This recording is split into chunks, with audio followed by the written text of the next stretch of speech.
ศีลนั่นเป็นห่มกั่งคันยู่ใหญ่บังหัวท่านนั่นเป็นเสบียงใส่ถุงให้มีพร้อมการทำบุญให้ท่านบริจาคแบ่งปันคนอื่นได้ใส่ได้ซอยได้อยู่ได้กินจากการอนุเคราะห์ช่วยเหลือของเฮาหันผู้ใดได้กินของเพิ่น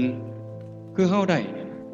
เพิ่นให้ข้าวให้น้ำเครื่องอยู่ของกินเฮาก็โอ้ยสาธุเด้อให้เจ้าได้บุญหลายๆคือกันท่านนั่นเป็นเสบียงคือห่อข้าวห่อน้ำแม่สิย่างเดินกวงๆทางเบิ่งว่างกวงไกลเกิดมาศาสตร์ใหม่มันรวยมีอยู่มีกินเนี่ยนอกจากไปสวรรค์แล้วกลับมาเกิดเป็นคนใหม่มีอยู่มีกินให้หน้าก็หลายเข่าก็เต็มเหล่างวกไปนั่นก็มีงวกไปนี่ก็มีบ่ขาดบ่เคินพ่อหยิบพ่อใส่อยากเฮ็ดบุญก็ได้อยากซอยเหลือคนก็ได้สิกินเองก็ได้สิสร้างหยังก็ได้บ่ขัดสนอันนั้นเกิดจากอานิสงส์ของท่านแต่มันก็มีทุกข์คือกันรวยก็ทุกข์มีเงินหลายก็ทุกข์เคยมีนิทาน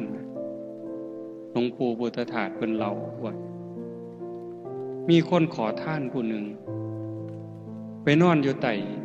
บ้านเศรษฐีนอนข้างกำแพงจังซี่คือเฮือนโยมไม่ออกมานอนอยู่ข้างกำแพงเพราะว่าคนถูกขอทานบ่มีบนอยู่เด้มานอนข้างเฮือนเศรษฐีเรามีคุยไปเป่าคุยคนเขาก็เห็นสงสารเขาก็เอาเงินให้ได้มามื้อใดก็ได้มื้อละสลึง2สลึงก็ซื้อกินหมดมาฮอดยามมื้อแลงก็นอนข้างเฮือนเศรษฐีกับเป่าคุยม่วนขาขึ้นหางเป่าคุยก่อนสินอนมื้อนั้นเป็นสั่นๆเป็น5ปี10ปีผ่านไปบัดมื้อนึงบัดนี้มันบ่เป่าคุยเศรษฐีเราก็ได้ฟังเสียงคุยนั่นล่ะกล่อมนอนแล้วมันเป่าม่วนนะ